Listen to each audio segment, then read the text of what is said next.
તો કેન્દ્રીય પૂર્વ નાણામંત્રી જયંત સિન્હાએ બજેટ બાબતે સુરતમાં પત્રકાર પરિષદ સંબોધી, જેમાં તેમણે નાણાં મંત્રાલય દ્વારા જે બજેટ રજૂ કરવામાં આવ્યું તેના લાભની ચર્ચા કરી. બજેટને સર્વાંગી વિકાસ બજેટ તરીકે ગણાવ્યું. જ્યારે પણ કોઈ પણ દેશનો વિકાસ થાય ત્યારે તેમાં સૌથી મહત્વની ભૂમિકા ઇન્ફ્રાસ્ટ્રક્ચરની હોય છે અને ભારતમાં અત્યારે સૌથી વધુ ધ્યાન તેના પર આપવામાં આવી રહ્યું છે.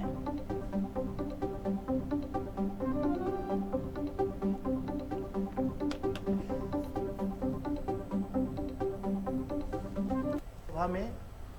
देश का बजट प्रस्तुत किया।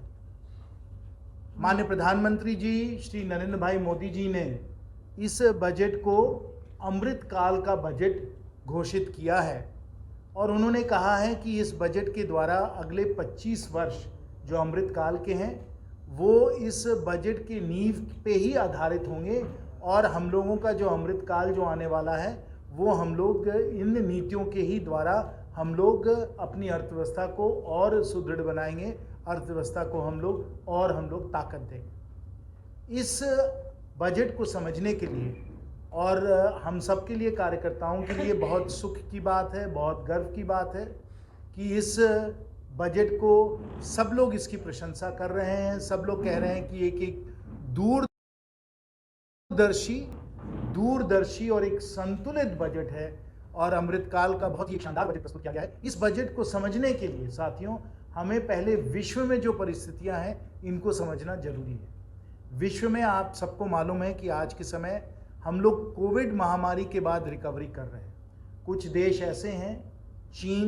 जहां अभी भी कोविड महामारी के कारण लॉकडाउन चल रहे थे और अभी हाल में ही इन लॉकडाउन को हटाया गया है और इसलिए पूरे ग्लोबल अर्थव्यवस्था में, विश्व की अर्थव्यवस्था में थोड़ा उथल पुथल और विशेष रूप से सप्लाई चेन का उथल पुथल, डिसरप्शन चल रहा था। तो ये एक बहुत बड़ा फैक्टर था जिसको हम लोगों को संभालना था इस अमृतकाल के बजट के द्वारा। साथ साथ आपको मालूम है कि यूरोप में एक महायुद्ध चल रहा है, रूस और यूक्रेन के बीच महायुद्ध चल रहा है और इस युद्ध के द्वारा कच्चे तेल का भाव, फर्टिलाइज़र का भाव, अनाज का भाव सब आसमान छू रहे थे और जो इसके कारण जो प्राइस प्रेशर बन रहा था, जो इसके कारण महंगाई दौड़ रही थी, इसको रोकने के लिए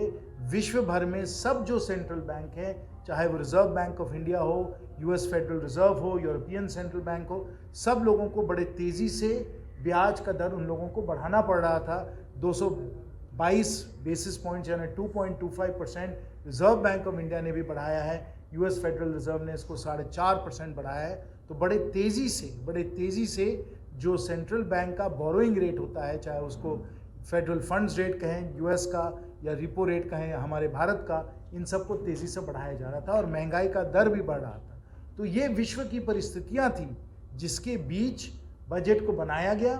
और आज के समय पूरे दुनिया में सब लोग मान रहे हैं कि अगर